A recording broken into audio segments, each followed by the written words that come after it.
दशकों तक इजिप्ट की ममीज पर स्टडी कर चुके निकोलस का कहना है कि गुप्त दरवाजे के भीतर तूतेन खामेन की मां क्वीन नेफरतीती की मम्मी हो सकती है, जिसने पति की मौत और बेटे के बड़े होने से पहले कुछ वक्त के लिए मिस्र पर राज किया था। निकोलस ये दावा पहले भी कर चुके हैं। हालांकि ज्यादातर पुरातत्वविद अब भी तूतेन खामेन की कब्र को छेड़ने से डरते हैं। ऐसा माना जाता है कि किसी भी तरह इससे छेड़छाड़ पर जान जा सकती है। ऐसा पहले भी हो चुका है। इतिहासकारों के अनुसार वो प्राचीन मिस्र के 18वें राजवंश के 11वें राजा थे। पिता की मौत के बाद जब वे गद्दी पर बैठे, उनकी उम्र लगभग 9 साल रही होगी। उनके दौर में देश के हाल क्या थे, इसकी जानकारी तो नहीं मिलती, लेकिन ये पता लगता है कि इस राजा के समय में बहुदेववाद का चलन रहा होगा, जो कि उनसे पहले नहीं था। इजिप्ट में कई देवी देवताओं की पूजा होने लगी, जिन सबके अपने प्रतीक और मान्यताएं थीं। कम उम्र के इस राजा की मौत पैर या शरीर की कोई हड्डी टूटने से हुई थी। साल 2010 में वैज्ञानिकों ने तूतेन खामेन के अवशेषों में मलेरिया के परजीवी भी पाए। इससे ये भी अनुमान लगाया जाता है कि राजा को मलेरिया भी हो गया होगा, साथ में हड्डियों के कमजोर होने की कोई बीमारी रही होगी। इसी में 1324 ईसा पूर्व उनकी जान चली गई। हड्डियों की बीमारी के बारे में पुरातत्वविद इसलिए भी अंदाजा लगाते हैं क्योंकि प्राचीन मिस्र के हर आर्ट में ये राजा बैठा हुआ ही दिखता है। जांच में ये भी माना गया कि राजा को क्लिफ्ट लिप यानी फाक होठों की समस्या भी रही होगी। वहीं कई पुरातत्वविदों समेत इतिहासकार मानते हैं कि राजा को साजिश करके मारा गया होगा। इजिप्ट में मम्मियों पर काम तो पहले ही चल रहा था, लेकिन इससे बड़ी खोज साल 1922 में हुई।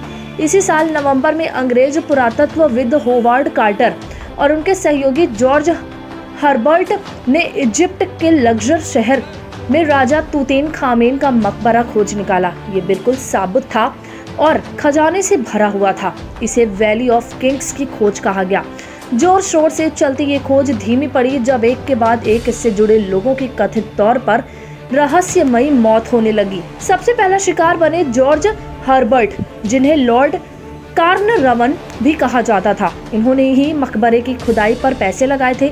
संक्रमित मच्छर के काटने पर उन्हें मलेरिया भी हो गया और साथ साथ निमोनिया भी। तेज बुखार में अनाप शनाप बड़बड़ाते हुए कुछ ही दिनों में उनकी मौत हो गई। उनकी मौत के दौरान कथित तौर पर राजधानी काहिरा की बिजली चली गई थी। अंधेरे में डूबे हुए ही जॉर्ज की मौत हुई। बाद में कई जानने वालों ने आरोप लगाया कि जॉर्ज ने ताबूत के पास से कई कीमती चीजें चुराकर अपने जानने वालों को तोहफे में दे दी थी, इसलिए ही उन पर श्राप का असर हुआ। तूतेन खामेन के अवशेषों का एक्सरे करने वाले radiologist sir Archibald Douglas Reid X-ray के तुरंत बाद बीमार पड़े और 3 दिनों के भीतर खत्म हो गए। इसी तरह से लॉर्ड कार्नरवन के सेक्रेटरी रिचर्ड बेदेल भी रहस्यमयी ढंग से होटल के अपने कमरे में मृत पाए गए। रिचर्ड मकबरे के भीतर घुसने वाले दूसरे शख्स थे। अमेरिकी इजिप्टोलॉजिस्ट एरन एम्बर खुद मकबरे में नहीं गए, लेकिन वहां जा चुके तमाम लोगों से एम्बर की अच्छी बनती थी। यहाँ तक कि वे उन पर किताब भी लिख रहे थे।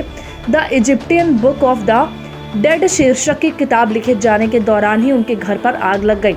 एम्बर किताब के अंशों को बचाने के लिए आग में धधकते कमरे में घुस गए और वापस नहीं निकल सके।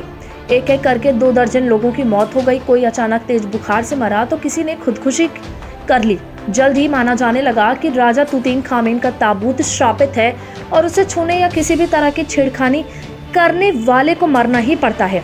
इसे ही कर्स ऑफ द ममी या फिरौन का श्राप भी कहा गया, जिस पर कई हॉलीवुड फिल्में भी बन गई। बता दें कि फिरौन प्राचीन इजिप्ट के राजाओं को कहा जाता है, जिनमें सबसे ज्यादा डर तूतेन खामेन को लेकर ही रहा। कहा जाने लगा कि खुदाई में ताबूत के पास लिखा हुआ था कि जो भी सोए हुए राजा को परेशान करेगा, मौत हल्के पंखों पर उड़ते हुए उसे ले जाएगी। हालांकि इस तरह की बात कहीं लिखे होने का कोई प्रमाण नहीं मिल सका। बाद में ये भी कहा गया कि श्राप वाली बात मीडिया की ही उड़ाई हुई अफवाह थी। असल में खुदाई की खबरें छापने के सारे अधिकार एक खास अखबार ने ले रखे थे। ऐसे में खबर न मिल पाने से खुन्नस में आए बाकी अखबारों ने श्राप वाली बात उड़ाई। इससे खुदाई तो रुकी ही, साथ ही ऐसा लिखने वालों को भी ज्यादा पढ़ा जाने लगा।